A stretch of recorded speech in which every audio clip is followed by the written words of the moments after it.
Welcome to Star Plus classes. कैसे हैं आप सभी लोग? उम्मीद है कि आप लोग बहुत अच्छे होंगे और अपनी पढ़ाई बहुत अच्छे से कर रहे होंगे। तो आज के वीडियो में हम ह्यूमन डिजीज़ यानी कि मानव रोग पढ़ने वाले हैं। तो चलिए दोस्तों वीडियो को करते हैं शुरू। तो देखिए पहले इसका हम डिफिनेशन जानेंगे। विश्व स्वास्थ्य संगठन WHO ने स्वास्थ्य या आरोग्य की निम्नलिखित परिभाषा दी है। किसी व्यक्ति की मानसिक, शारीरिक और सामाजिक रूप से अच्छे होने की स्थिति को ही स्वास्थ्य कहते हैं। अब देखिए दोस्तों, ये अगर बैक्टीरिया के द्वारा कोई रोग होगा तो उसे हम बोलेंगे जीवाणु जनित रोग। अगर वायरस के द्वारा कोई रोग होगा तो उसे हम बोलेंगे विषाणु जनित रोग। अगर प्रोटोजोआ के द्वारा कोई रोग होता है तो उसे हम बोलते हैं प्रोटोजोआ जनित रोग। अगर फंगस के द्वारा कोई रोग होता है तो उसे हम कवक जनित रोग बोलते हैं। और अनुवांशिक जो जेनेटिक होता है तो उसे हम बोलते हैं अनुवांशिक रोग। ठीक, जो एक पीढ़ी से दूसरे पीढ़ी में ट्रांसफ़र होता रहता है। आइए दोस्तों एक एक करके डिटेल डिस्कशन करते हैं। अब हम पढ़ेंगे जीवाणुओं से जो रोग होते हैं यानी जीवाणु जनित रोग, बैक्टीरियल डिसीज़। आइए दोस्तों पढ़ते हैं, देखते हैं जीवाणु यानी बैक्टीरिया क्या होते हैं। तो जीवाणुओं की खोज हॉलैंड के वैज्ञानिक एंटोनी वान लुवेनहाक ने की थी। उन्होंने अपने बनाए हुए सूक्ष्मदर्शी से दांत के खुरचन में इन जीवाणुओं को देखा था। इन्हें सूक्ष्म जीव कहा। लुवेनहाक को जीवाणु विज्ञान का पिता यानी फादर्स ऑफ बैक्टीरियोलॉजी कहा जाता है। एरनबर्ग ने जीवाणु को बैक्टीरिया नाम दिया। अब जानेंगे पैथोजन क्या होता है। तो रोगजनक उन्हें कहा जाता है जिनके कारण कई तरह के बीमारी का जन्म होता है। इसमें विषाणु, जीवाणु, कवक, प्रोटोजोआ आ जाते हैं। वेक्टर क्या होता है। तो रोगवाहक वेक्टर एक ऐसा एजेंट होता है जो संक्रामक रोगजनक को दूसरे जीवित जीव में ले जाता है, जैसे कि मक्खी, मच्छर इत्यादि। आइए दोस्तों आगे देखते हैं। अब जीवाणुओं से होने वाले कुछ एग्जाम्पल यहाँ पे आप देख सकते हैं। आंत्र ज्वर, तपेदिक, प्लेग, हैजा, डिप्थीरिया, टिटनेस, कोढ़ या कुष्ठ रोग, निमोनिया, काली खांसी, सिफिलिस, इतने सारे क्या होते हैं जीवाणुओं से होते हैं। आइए दोस्तों एक एक करके हम डिटेल डिस्कशन करते हैं। अब हम पढ़ेंगे आंत्र ज्वर के बारे में। तो देखिए आंत्र ज्वर यानी कि टाइफाइड, ये क्या होता है। इसमें बैक्टीरिया कौन सी होती है। तो साल्मोनेला टाइफी होता है। ठीक, प्रभावित अंग इसमें क्या होता है, आंत। टाइफाइड का टेस्ट क्या होता है, बिस्डल टेस्ट होता है। इसे आंत के बुखार के नाम से भी जाना जाता है। आंत ज्वर साल्मोनेला टाइफी नामक जीवाणुओं के कारण होता है। यह प्रदूषित जल तथा भोजन से फैलता है। इस रोग में आंत्र और प्लीहा की योजनी ग्रंथियां बढ़ जाती हैं। इसके रोगी को सर दर्द के साथ तेज बुखार आता है। आइए दोस्तों अब हम देखेंगे हैजा। हैजा क्या होता है। ये जो बैक्टीरिया हैजा में पाई जाती है इसे वाइब्रियो कैलोरी बोलते हैं। ठीक, प्रभावित अंग इसमें क्या होता है, आंत। लक्षण क्या होंगे, दस्त और उल्टी, शरीर में पानी की कमी होना। यह रोग वेब्रियो कैलोरी नामक जीवाणुओं के कारण होता है और मक्खियों द्वारा फैलाया जाता है। उल्टी व दस्त से रोगी के शरीर का सारा पानी निकल जाता है, जिससे रोगी के शरीर में पानी की कमी हो जाती है।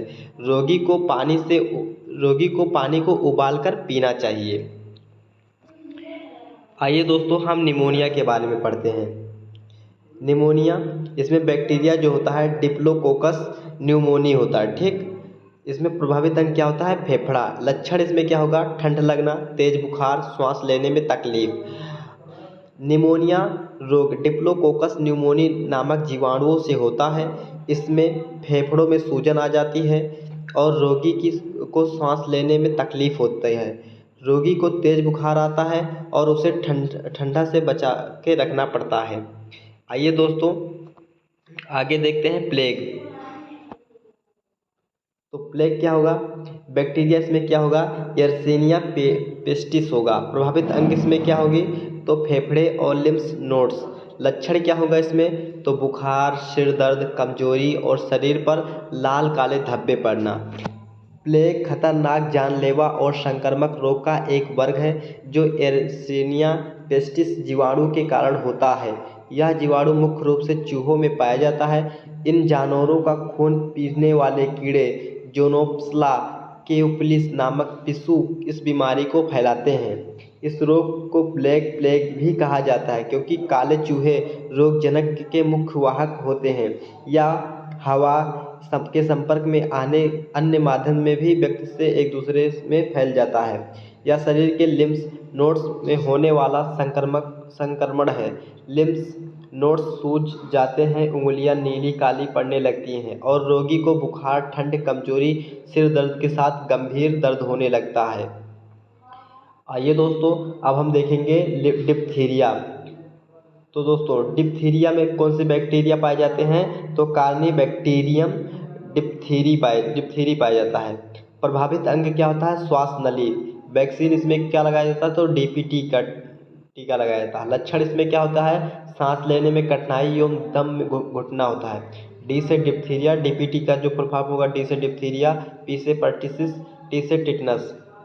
यह रोग कार्निबैक्टीरियम डिप्थीरी नामक जीवाणु के कारण होता है। इस रोग में रोगी के गले में कृत्रिम झिल्ली बन जाती है जो सांस में अवरोधक का काम करता है। इससे रोगी की मृत्यु भी हो सकती है। इसके बचाव के लिए डीपीटी का टीका पहले ही लगा दिया जाता है। आइए दोस्तों, अब देखते हैं काली खांसी। काली खांसी क्या होती है? इसमें बैक्टीरिया को पाई जाती है बोर्डेटेला परटिसस। प्रभावित अंग क्या होता है इसमें? श्वसन तंत्र। वैक्सीन इसमें भी डीपीटी का ही टीका लगाया जाता है। लक्षण इसमें क्या होगा? लगातार खांसी आना। डी से डिप्थीरिया आप जानते हैं, पी से पर्टिसिस और टी से टिटनस। मुख्यतः यह रोग बच्चों को होता है यह और इसका प्रसार हवा द्वारा होता है। यह रोग हीमोफिलिस पर्टुसिस या बार्डेटला पर्टुसिस नामक जीवाणुओं से होता है। इस रोग से बचने के लिए डीपीटी का टीका लगाया जाता है। आइए दोस्तों, टिटनस देखते हैं। टिटनस क्या होता है? यह इसमें बैक्टीरिया क्लोस्ट्रीडियम टेटनी पाया जाता है। प्रभावित अंग क्या होता है इसमें? तंत्रिका तंत्र। वैक्सीन इसमें भी डीपीटी का टीका ही लगाया जाता है। लक्षण इसमें क्या होगा? तेज बुखार, शरीर में ऐंठन, जबड़ा लाख होना इत्यादि। आप ये जानते ही हैं डीपीटी का फुल फॉर्म। टिटनेस को धनुष्टाकार या लाखजा के नाम से भी जाना जाता है। यह क्लोस्ट्रीडियम टेटनी नामक जीवाणु के कारण होता है। इसके जीवाणु घाव से शरीर में प्रवेश करते हैं। आइए दोस्तों, आगे देखते हैं सिफिलिस।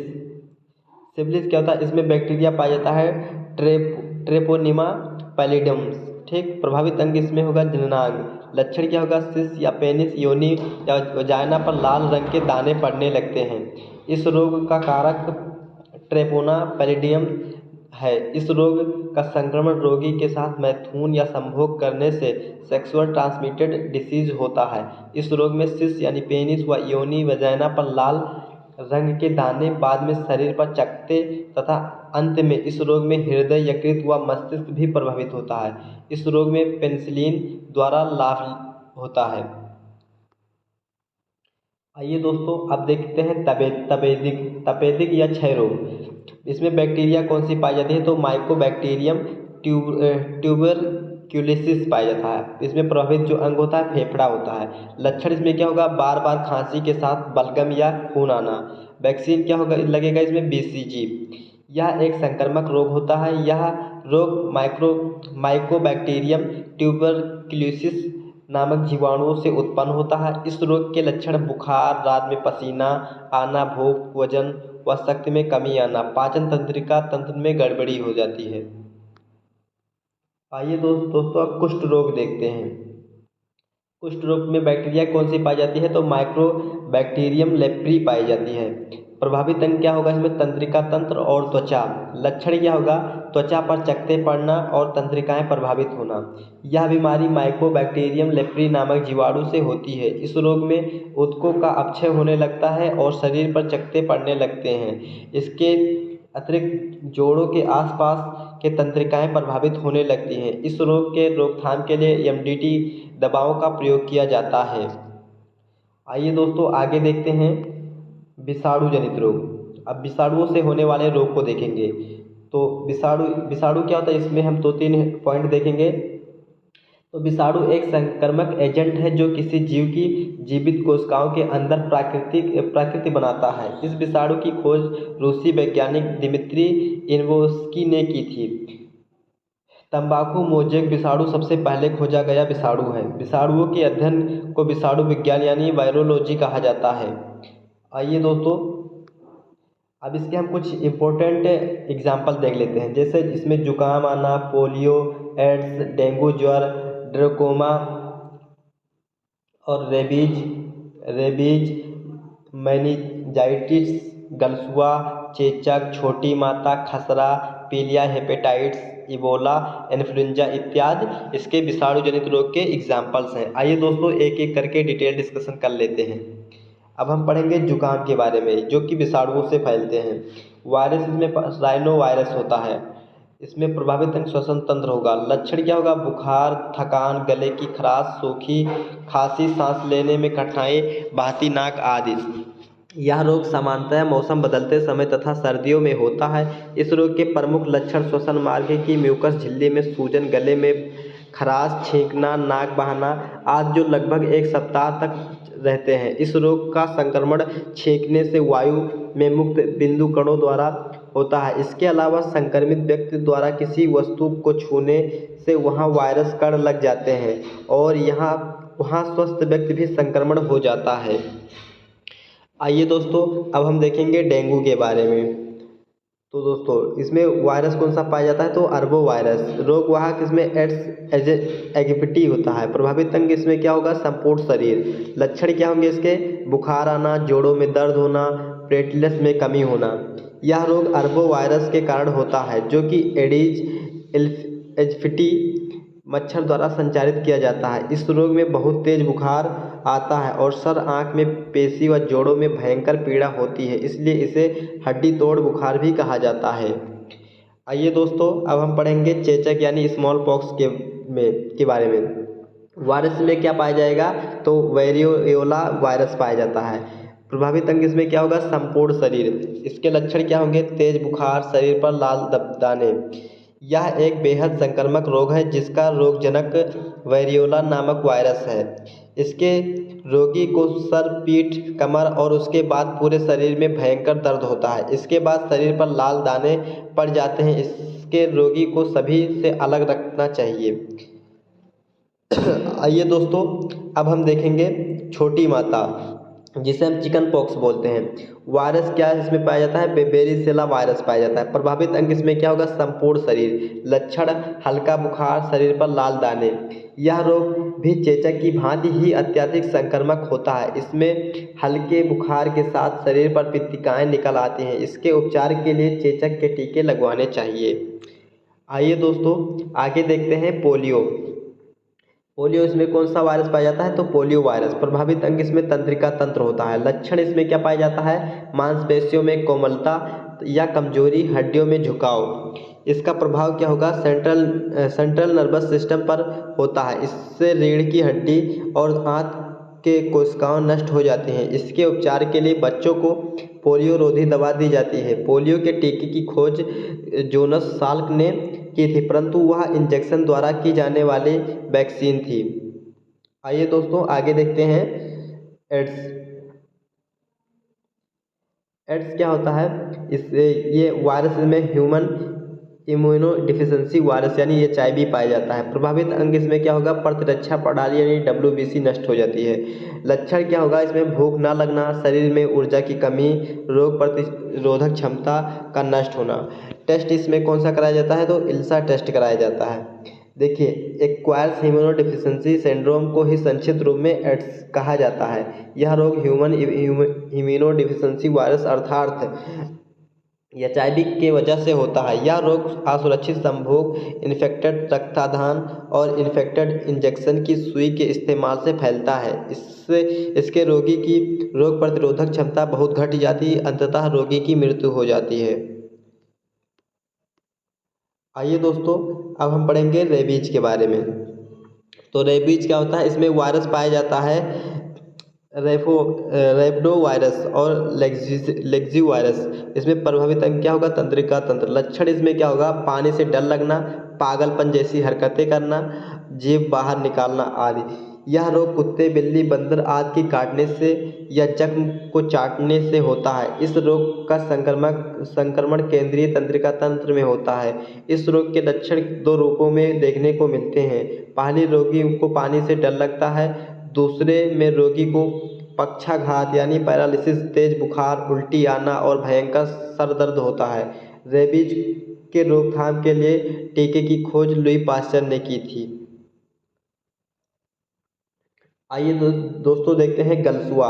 गलसुआ इसमें जो वायरस पाया जाता है मम्पस वायरस। प्रभावित अंग इसमें क्या होता है? लार ग्रंथि। लक्षण इसमें क्या होगा? कान के नीचे स्थित पैरोटिड ग्रंथि सूजन, यहाँ पे क्या हो जाएगा? सूजन हो जाएगा। अब दोस्तों देखेंगे इबोला। इबोला में वायरस कौन सा पाया जाता है? तो इबोलो वायरस। प्रभावित अंग इसमें क्या होगा? तो इसमें प्रतिरक्षा तंत्र होगा। लक्षण क्या होंगे इसमें? उल्टी, दस्त, बुखार, सिर दर्द तथा रक्तस्राव होगा। इबोला का नाम कार्गो की एक सहायक नदी इबोला के ऊपर पड़ा है। यह वायरस सबसे पहले अफ्रीका में पाया गया था। इस रोग में रोगी की त्वचा गलने लगती है, यहाँ तक कि हाथ पैर लेकर पूरा शरीर गल जाता है। ऐसे रोगी से दूर रहकर ही रोग से बचा जा सकता है। आइए दोस्तों आगे देखते हैं। तो इसके बाद देखेंगे खसरा। खसरा में वायरस क्या पाया जाता है? तो मोरली वायरस पाया जाता है। प्रभावित अंग इसमें संपूर्ण शरीर होता है। लक्षण क्या होगा? शरीर पर लाल दाने पड़ने लगते हैं। फिर उसके बाद में पढ़ेंगे इन्फ्लुएंजा। इन्फ्लुएंजा में कौन सा वायरस पाया जाता है? तो influenza virus A, B and C. प्रभावित अंग क्या होगा? संपूर्ण शरीर। लक्षण क्या होगा? सर्दी, खांसी, तेज बुखार, जोड़ों में दर्द इत्यादि। आइए दोस्तों आगे देखते हैं पीलिया या हेपेटाइट्स। तो वायरस में कौन से पाया जाता है? Hepatitis virus. प्रभावित अंग क्या होगा? यकृत यानी लीवर। लक्षण क्या होगा? पेशाब, पीलापन, आँख एवं त्वचा का पीला होना। फिर उसके बाद पढ़ेंगे ट्रेकोमा। ये क्या होता है? ट्रेकोमा में कौन सा वायरस पाया जाता है? तो क्लोमोडिया ट्रेक्नामिट्स पाया जाता है। प्रभावित अंग इसमें क्या होगा? आँख होगा। लक्षण क्या होगा? आँख में दर्द और आँख का लाल होना। आइए दोस्तों आगे देखते हैं मेनिंजाइटिस। ये क्या होगा? इसमें वायरस पाया जाता है निसोरिया मैग्नेटाइड्स। प्रभावित अंग क्या होगा? इसमें मस्तिष्क होगा। लक्षण क्या होगा? तेज बुखार, बेहोशी आना। यह रोग मानव मस्तिष्क को प्रभावित करता है। रोगी को पहले तेज बुखार आता और बाद में बेहोश हो जाता है।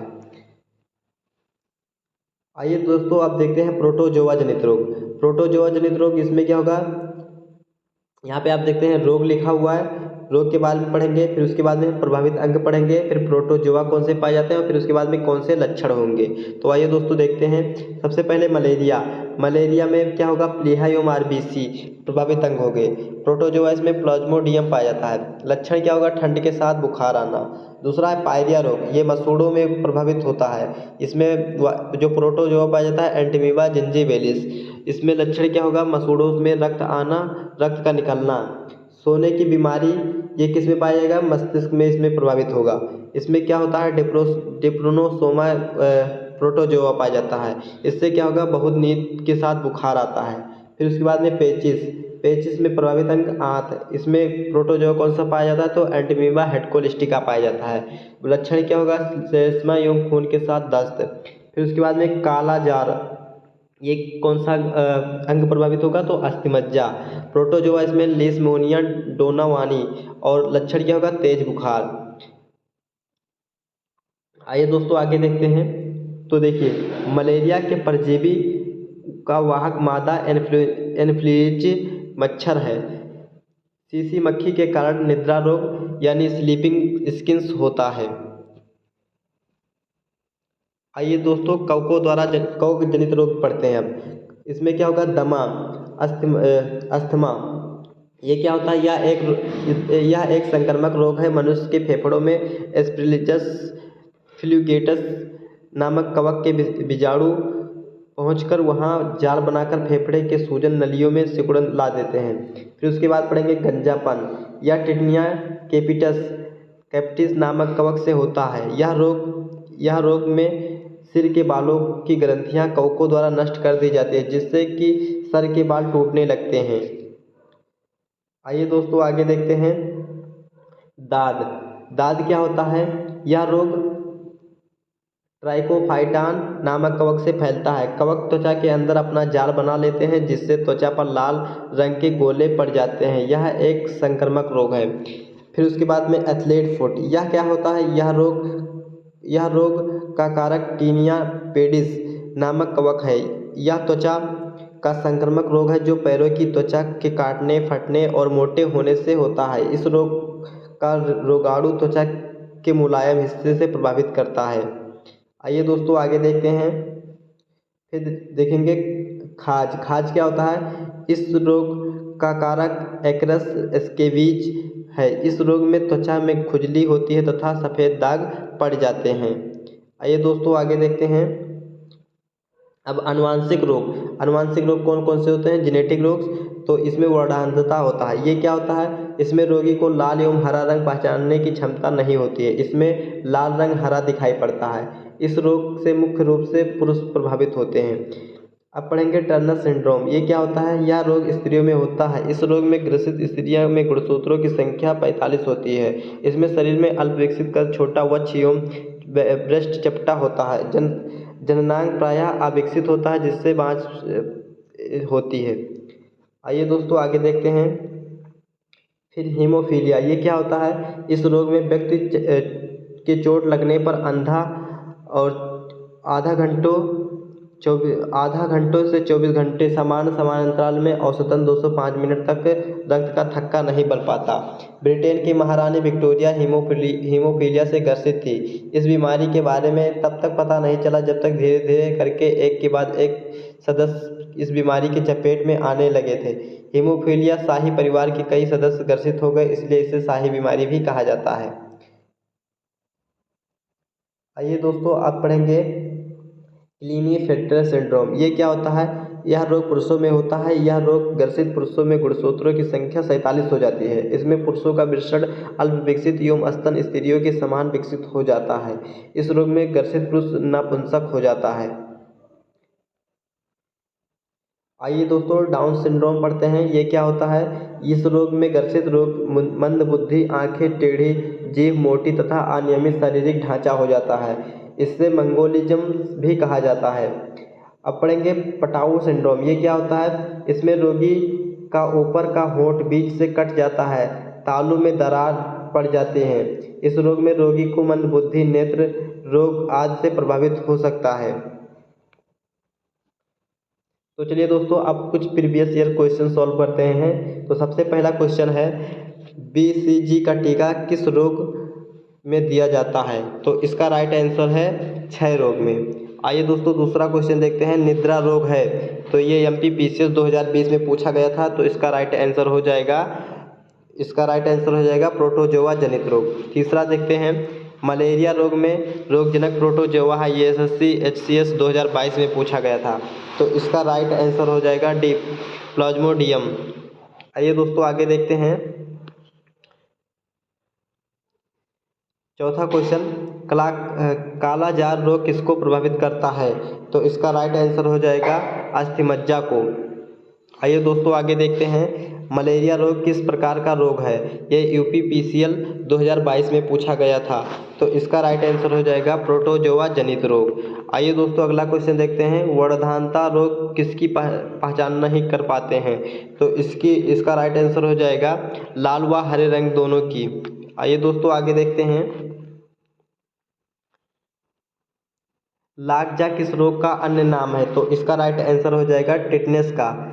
गंजापन रोग का रोग वह कौन है? तो गंजापन का रोग ये टिटनिया केप्टिस है। गलसुआ रोग फैलता है किसके कारण? कवकों के द्वारा, विषाणुओं के द्वारा, जीवाणुओं के द्वारा या कृत्रिम के द्वारा? तो इसका मतलब आंसर हो जाएगा विषाणुओं के द्वारा। आइए दोस्तों आगे देखते हैं। डिप्थीरिया रोग शरीर के किस अंग से विकसित होता है? तो डिप्थीरिया रोग ये इसका राइट आंसर हो जाएगा गला के द्वारा। आइए दोस्तों आगे देखते हैं। टाइफाइड का रोग जनक जीवाणु है। तो इसका राइट आंसर हो जाएगा साल्मोनेला टाइफी। आइए दोस्तों आगे देखते हैं। इसमें से कौन सा रोग अनुवांशिक रोग है? तो इसका राइट आंसर हो जाएगा हीमोफीलिया। तो चलिए दोस्तों, वीडियो को करते हैं समाप्त, फिर मिलते हैं अगले वीडियो में। तब तक के लिए जय हिंद, जय भारत। अगर आपको वीडियो पसंद आई हो तो वीडियो को लाइक करिए और चैनल को सब्सक्राइब करिए। Thanks for watching this video.